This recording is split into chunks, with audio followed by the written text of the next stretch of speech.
reaction coming in after President Obama travels to the site of America's worst terror attack since 9/11 and meets with some of the families affected. After those meetings, the president walked to the cameras, I should say, and spoke for roughly 18 minutes. He mentioned the families, he praised the first responders, and he spoke at length about the fact that many of the victims were gay. But he spent almost half of the speech, 7.5 minutes, talking about gun control. No new security plans, no additional resources for the FBI, no steps to make sure the next one doesn't slip through the cracks like Mateen did. Instead, we got this. We can't anticipate or catch every single deranged person that may wish to do harm to his neighbors or his friends or his co-workers or strangers. But we can do something about the amount of damage that they do. Unfortunately, our politics have conspired to make it as easy as possible for a terrorist or just a disturbed individual like those in Aurora and Newtown to buy extraordinarily powerful weapons, and they can do so legally. Joining me now, Dr. Charles Krauthammer, Fox News contributor and author of the best-selling book, Things That Matter. Charles, good to see you. So the message there was, look, we can't catch every deranged person that wants to commit mass murder, but we can limit the damage they do. The president seems to have moved past the notion of stopping the homegrown terrorists. He didn't announce one thing that will change to stop them. He's only focused on the push for legislation to limit, in his mind, the guns that they have access to. Your thoughts? Well, if you had his record on foreign policy on combating terrorism, you too would want to change the subject to what in this particular case, Orlando, is a complete irrelevancy. I mean, Obama is making a category error deliberately. He wants to lump this in with the Sandy Hook shootings, Aurora, which he mentioned, as if it's some kind of crazy person without a motive who goes ahead and shoots. Now, the problem is that you got to ask yourself, is Orlando more akin to those, or is it more akin to the Boston Marathon, which he did not mention? The reason he didn't is because there was no gun involved. It was done by other means, and yet it is obvious that this is akin to the Boston Marathon.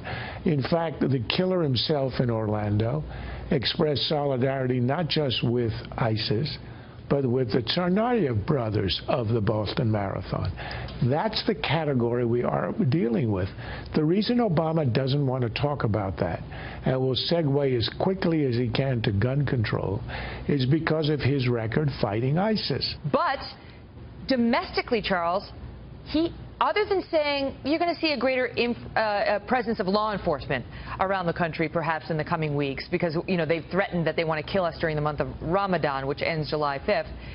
Nothing like we're going to double down on our efforts to stop these guys in terms of Facebook and Twitter and what they do online. We're going to increase our FBI resources. I'm going to have a meeting with Director Comey and talk about how many more bodies he needs to track somebody like this guy in Orlando who was on the radar but was left alone despite all the warning signs.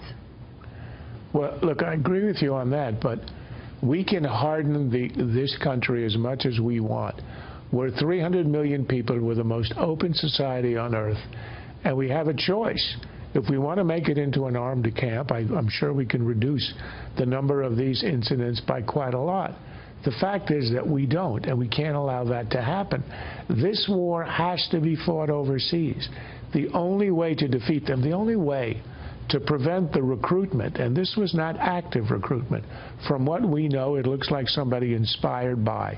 What are they inspired by? They are inspired by the ideology, and they are inspired by the fact that the jihadist ISIS, the Islamic warriors, are on the march, and they are winning. All the messianic movements that we know of the last century, Nazism, communism, fascism, and now jihadism, thrived on expansion, success, and the promise ultimately of world victory. The minute you are able to throw them back, to make them retreat, or to destroy them in their sanctuaries, that appeal disappears.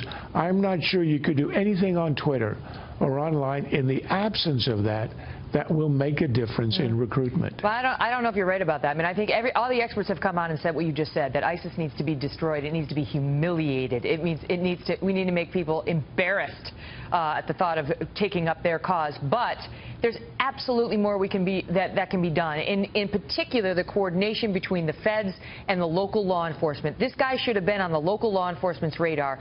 2 encounters with the FBI, not enough for an arrest, enough to get the cops involved and let them know this is somebody you want to keep your eye on. There's only so much interviewing you can do, only so many potential jihadists out there. The no-fly list has 800,000 Americans. We don't have the resources to be able to investigate, which is why, yes, I agree with you. If you coordinate more, you might reduce the number of incidents.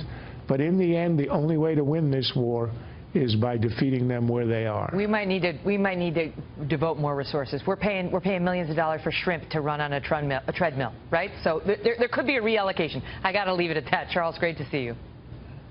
Thank you.